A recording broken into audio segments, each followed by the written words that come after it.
बारिश की रात थी। अंधकार ने सभी तरफ कब्रिस्तान को घेर लिया था। अचानक से बिजली की चमक और गरजती हुई आवाज के साथ एक पुराने हवेली का दरवाजा खुला। यह थी उस दरवाजे की कहानी जिसने एक गांव को आतंकित कर दिया। गांव का नाम था भूतपुरी। यह गांव एक अनूठी और भयानक कहानी के लिए मशहूर था। हवेली के दरवाजे का नाम था राजमहल। यह सुनिश्चित था कि राजमहल के बारे में किसी की बातें सुनना मतभेद का कारण बन जाएगा, क्योंकि हर कोई इसे एक भूतिया स्थान मानता था। एक रात गांव के एक युवक नामक आर्यन ने अपने दोस्तों के साथ मौजमस्ती में यह निर्णय लिया कि वह राजमहल में रात बिताएंगे। आर्यन अपने दोस्तों को इस यात्रा में साथी बनाने के लिए मना नहीं कर सकता था, क्योंकि उन्हें अपनी बहादुरी को साबित करना था। आर्यन और उसके दोस्त रात के समय राजमहल की ओर बढ़े। बारिश की बूंदें उनके चेहरों पर गिर रही थीं और हवेली की दीवारों से भूतपूर्व सायों की गौर सी हो रही थी। राजमहल के दरवाजे पर पहुंचकर आर्यन ने वहां का माहौल महसूस किया। धुंधला प्रकाश, चिरपिंग ऑफ नेचर और हवेली की चीखें उसे व्याप्त हो रही थीं।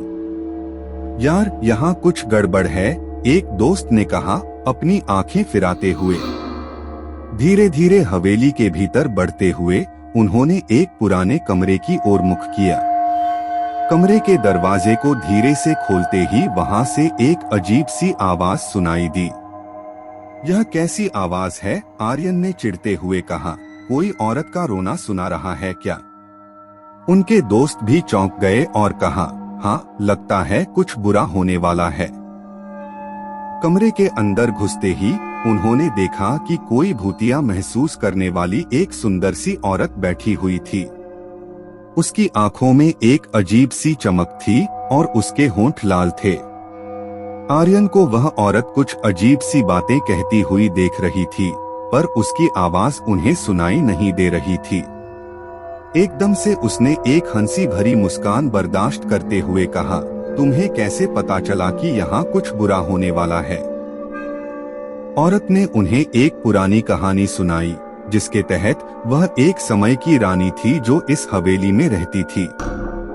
रानी का सपना था कि वह अपने प्रिय राजा के साथ खुशहाल जीवन बिताएगी, परंतु एक दिन राजा की मौत हो गई और उसकी आत्मा इस हवेली में बसी रह गई। उसकी आत्मा ने वहां बुरे दिनों की रातों को रोते हुए बिताया, जिससे वह भूतिया हो गई। आर्यन और उसके दोस्त चौंक गए। वे यह सुनकर हैरान थे कि इसी हवेली में उन्हें एक भूतिया आत्मा का सामना करना पड़ा है। अचानक से हवेली की दीवारों में एक आवाज हुई, तुम्हें जाने का समय आ गया है। आर्यन और उसके दोस्त गबरू होते हुए भी डर के मारे थे।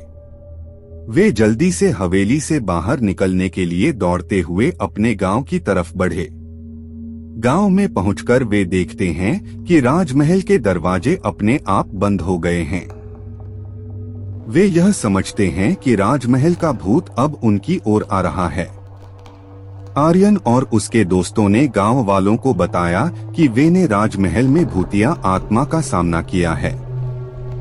गांव वाले उन्हें हंसते हुए सुनते हैं और कहते हैं, तुम लोग परेशानी में हो, हवेली में कोई भूत नहीं है।